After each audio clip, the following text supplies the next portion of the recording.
Feed the information to the public at the Queen Elizabeth Centre, and it's essential because otherwise we've heard that people can't get through on the telephones, people are worried about what they don't know, they start to imagine things, so now we're starting to see that things are starting to happen, and it's excellent, absolutely excellent.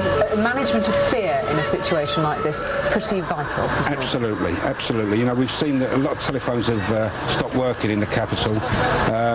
This is because of a system called ACOL, which is Access Control Overload, which is prioritising special telephones, police and emergency responders so that they can get through, and unfortunately other people can't always.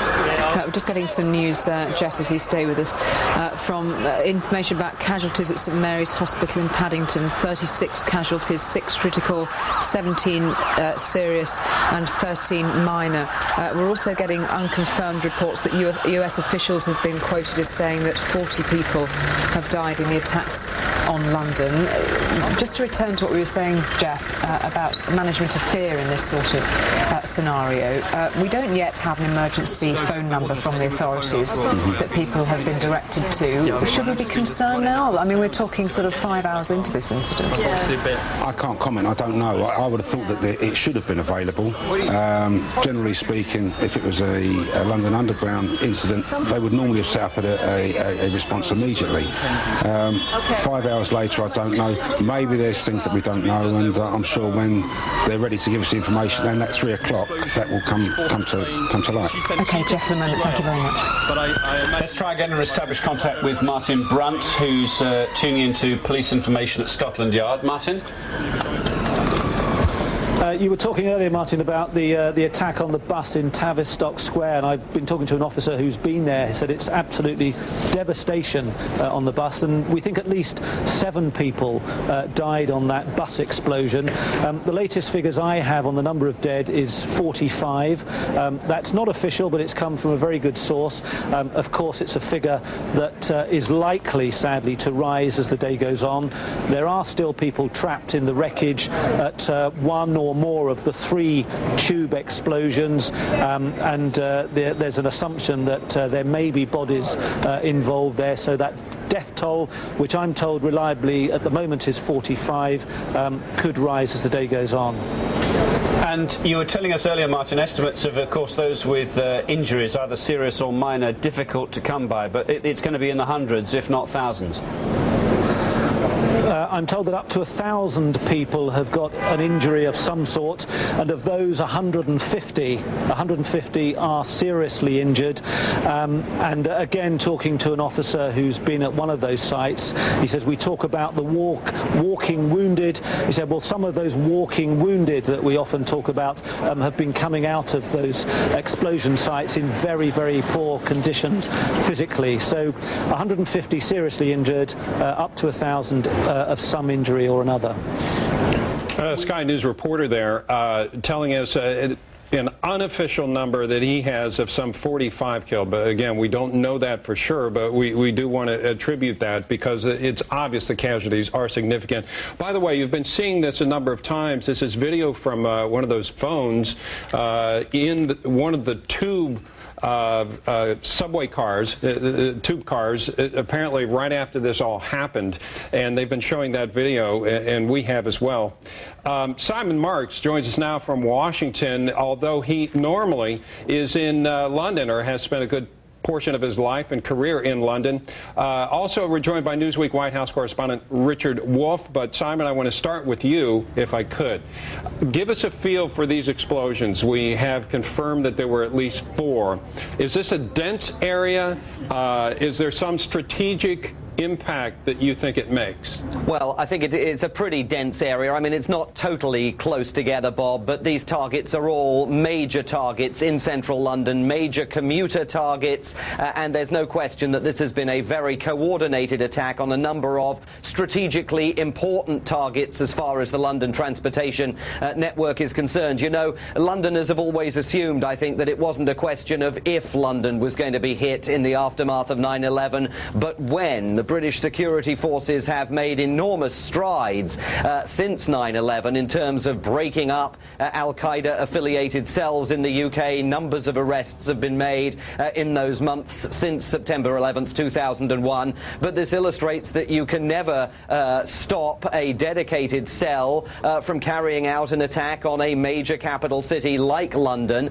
London, of course, is used in a sense to events like this, having lived through the IRA violence of the 1970s and other terrorist attacks since then. But the scale of this is undoubtedly the most organised terrorist attack against London on a single day. And let's not forget the timing of this, coming A, as it does as G8 leaders are gathering in Scotland, but also B, just 24 hours after Londoners were celebrating the fact that their city had won the 2012 rights to host the Olympic Games. Bob? And it's Bridget, and in Scotland, as we mentioned, Richard Wolff with Newsweek magazine. And Richard, for people who were just turning on their televisions, Tony Blair spoke a couple of hours ago now. I'm wondering if you can characterize a little bit his statement and how he looked and how he was speaking. Well, I think he was shocked, just as everybody is, and he spoke in no uncertain terms about the nature of the terrorists and the killers involved here. He's obviously flown down to London. We expect him back at the G8 later on today. To find balance for Tony Blair, he has to show sympathy, and as he's undoubtedly feeling, but the G8 has to continue, and that's a very determined feeling from all the world leaders here that they can't let these people, these killers, break up this event. So he'll be coming back. I understand maybe Jack Straw, the Foreign Secretary, will be flying up here to take over some of these afternoon sessions while Tony Blair is away, but they are trying to pretend that this is business as usual. It is for show. This has obviously disrupted this G8 very severely. You wonder, Richard, if the aim of the terrorists was to disrupt the G8 summit, why they didn't strike closer to it. Is that because that area is such a hard target right now? It is exceptionally hard, although frankly it would be hard for them to attack several of the big cities near here, Glasgow or Edinburgh. Edinburgh has been the site of protests. Some of them have been violent. It wouldn't have been difficult. I think it probably says something about Al-Qaeda in Britain, frankly. There have been, as Simon said, a lot of concerns from British and American security about jihad groups in Britain. Their concentrations, though, are not around Scotland. They tend to be in places like London, Birmingham, some of the northern cities, but Scotland has, we think, been pretty free of this kind of activity. Richard Wolff there at the G8 summit, and our thanks to Simon Marks, who has spent so much of his life in London. Let's listen in again to Sky News and their live coverage of this attack. Would be on a larger scale and without warning, in contrast to what happened in respect to the Irish Troubles. Dan Plesh, thank you very much indeed. Thank you. These are some pictures which we received from a viewer earlier in the day of the scene inside one of the tube trains affected by this morning's emergencies. We now know that there were 3 explosions in 3 locations on London Underground tubes. One explosion that was certainly fatal on a London bus. That happened in Tavistock Square. We've seen pictures of the devastation caused to that bus with the entire top deck of the vehicle blown apart. We understand that 7 people have died in that incident. The total number of dead may well be 45. Several hundred people have been injured. Sky News continuing coverage continues now with Greg Milam down at one of the many hospitals that we've been put on full alert. The number of people, we've got a revised now. We've got an ambulance source, and this is from a news agency source, so we'll no doubt hear these words officially within the half hour at that multi-agency briefing we're going to go to. 23 people feared dead at King's Cross, 9 dead at Edgware. That's Edgware Road Station. 7 dead at Aldgate, 2 dead at Russell Square. 1,000 people may be injured. Some of those, according to Martin Brunt, our crime correspondent, about 150 are the sources that the police are working on in terms of the feedback from hospitals like this one in these various incidents. So it seems that we have close to 40 people dead today on numbers that are now being promulgated by news agencies, and we would expect that the combined emergency services media operation will confirm these to us within the next half hour. But that King's Cross would appear to be the most serious of incidents. We understand from other medical teams that operations were being carried out on the platform to try and save lives in order that people who'd been hurt in incidents within the tunnels deep underground could try and be saved. So never mind triage, people were actually being treated, and minor operations, serious operations, initial medical intervention was being carried out on the platform. We've heard that. 9 dead at Edgware Road, 7 dead at Aldgate, and 2 dead at Russell Square. The station, actually, you can see the underground sign just under our locator there, just on the left of your picture. That's one of the exits from that scene. Right, Greg Milam's down at one of the London hospitals. How have they been coping, Greg? Well, the number's changing every second, as you'd imagine, Martin, but certainly 3 people here said to be in intensive care, so that's in addition to those who've lost their lives. 13 patients in all undergoing operations as well, and they've seen something like 200, they say, so far. They don't expect many more people to turn up here unless they're dealing with people from other areas of London, but this is one of the capital's major trauma centres. Their incident plan is in place, and of course it's the base for the air ambulance, and that's not only been taking off to ferry passengers, but also bringing in ferrying patients, I should say, but also bringing in medical staff from outside of London, from Surrey and Hampshire, have been arriving to help out. But they're pretty calm here in terms of how their operation has gone. They say the injuries they've seen, including those that have been fatal, are largely blast injuries, burns, cuts, fractures. It's resulted in some cases in amputations, they say, and some of those patients, as I say, have gone to theatre.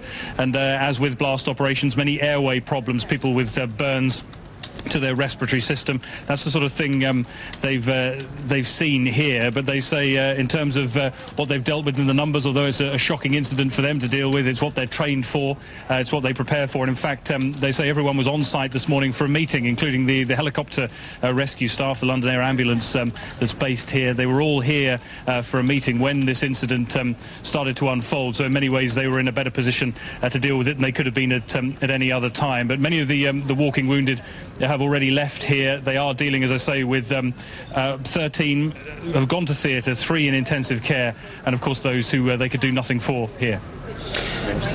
Greg, this is something, as you alluded to, that being realistic these days, of course, the London authorities from all the emergency services have had to plan should terrorists try and use the public transport. Listening into our sister network, Sky News, and bringing us some significant information that is not official, but from their experience will be from the news agency source sometime soon. The numbers they're coming up with, Bridget, if I'm counting right, some 41 dead as a result of this. And all of this, of course, these are early numbers, and as many as 100 injured, and 150 of those people seriously. That's right. And you just heard the description of some of those injuries, burns, cuts, and sadly, even in some cases, amputations. They say that the emergency system in London has been handling this tremendously. Sadly, they did expect something like this to perhaps happen at some point. As far as what our law enforcement people are doing here in the United States to try to help in the investigation, they're trying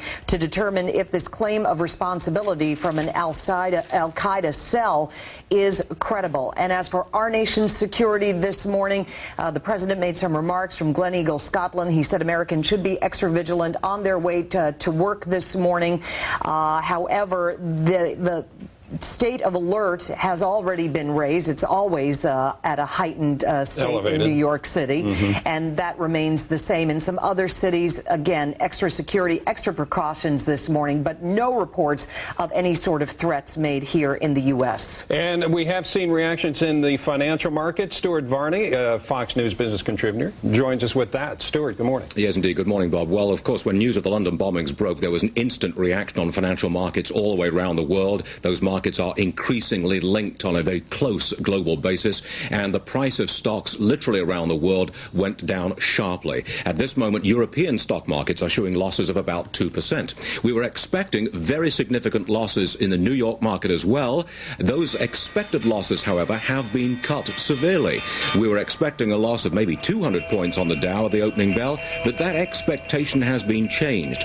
Well, the markets have just opened up in the wake of the London bombings. The Dow Jones Industrial Average opening lower, but of course you have to wait until all of the 30 Dow stocks actually start trading before you get a solid handle on just how far down this market will go in the early moments. The Dow at this moment down 8 points. We are expecting a more significant loss than that. NASDAQ, which is a more electronic market, has a more instant reading of where the market's going, and it's down 17 points at this hour. The S&P off 1.84 at this very moment. Bridget and Bob, this is what the world financial markets are talking about, the London bombings, and we're going to be sticking with it through the day to see just what's going to happen on Wall Street. Yeah, by the way, Stuart, we might make the point that yesterday the market was weak anyway. I say anyway. Keep it in mind, it was down 100 points yesterday. Yeah, but, you know, Bob, let me interrupt for a second, because yesterday the market was really reacting to the price of oil, right, which went to an all-time high. Interestingly, when the news of the London bombings broke, the price of oil actually came down. The theory being that a terrorist attack in a major western city would cut down on travel, cut down on transportation travel, and that indeed would cut into demand. So the price of oil actually went down and remains down at this point. I last checked, it showed a loss of 60 cents a barrel. Yeah. It is interesting to see all the gyrations here, and we also should, even though we saw weakness in the futures, keep in mind that sometimes the futures overreact and the actual markets don't do so quite that way. That appears to be what's happened this morning. Yeah, as we're down 36 on the Dow, as you can see in the lower right-hand corner. Thank you, Stuart. Thanks, Bob. All right, well, that's the market update. As far as what's going on in London right now, we understand that there are still some people trapped in their underground system, known over there as the Tube. Obviously, rescuers are trying frantically to get to those people. There have been different reports. Initially, we had a report of 2 people dead, but a lot of people did expect that to rise. We're now hearing unofficially that some 45 people have been killed in this series of terrorist attacks in London, and we're expecting more from the officials, from law enforcement in London in less than a half hour's time, so we might have some more firm numbers. But just a few moments ago, we heard our sister station Sky News with the report that some 1,000 people had been injured, and among those 1,000 injured, perhaps 150 people seriously injured. Let's go to Fox News foreign affairs analyst Mark Ginsburg, the former ambassador to Morocco. Mr. Ambassador, good to have you here. I understand you have some new intel on this developing story. Bridget, it's important, I think, for our viewers to understand, putting in the context of the Madrid bombings that occurred on their transportation system in March 2004. There were 191 killed during that attack and over 1,800 injured. There are several al-Qaeda cells that have been operating in Europe for many years, and actually they have been one of the feeder links both in and out to al-Qaeda in Iraq.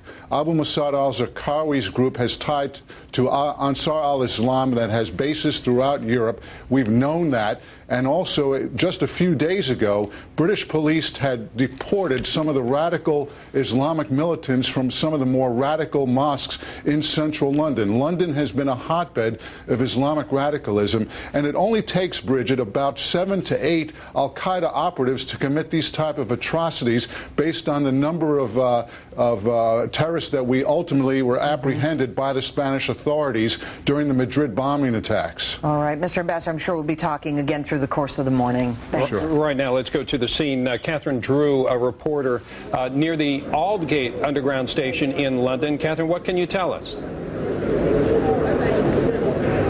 That's right. I'm here just a few hundred meters, and apologies for being on the phone to you. As you could imagine, the phone networks are extremely sporadic. That's how I'm hearing the program. Behind me, about 200 meters, is Aldgate Underground Station. Now, we're not hearing much detail about what is going on there. I can see dozens of police just milling around, basically, and I would imagine that perhaps a recovery operation is there now. We saw a lot of activity with ambulances there earlier. Now, it does seem that a clearer picture is emerging, as you've been reporting, reporting that there were 4 explosions, 3 on the underground and 1 on a bus. And I was at the site of the bus earlier, was able to speak to some eyewitnesses, and they were, as you've been seeing some pictures, extremely traumatized by that event. Give us a feel for how people are reacting to this, not only those, of course, that were there close by, but the people that weren't near the location of the attacks. Is this having a large impact?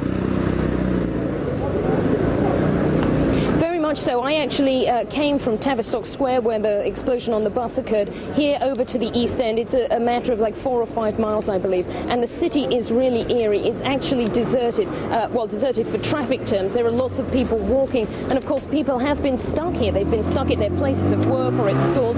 Scotland Yard is currently saying that people should stay where they are, that if they're at schools or their places of work, because of course thousands of commuters have been stranded, basically. The underground system is no longer working, and the bus service has also stopped working as well. But people, for the most part, away from the scenes, have remained calm. A lady earlier gave me a cup of tea. She was handing out tea to people who were at the scene. People have shown a lot of kindness here, of course, as you experienced in the States on 9/11.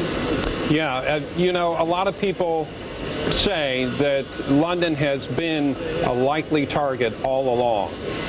Yet, for instance, at the G8 summit, it's the first time they didn't have terrorism on the agenda to talk about in a broad, in-depth way.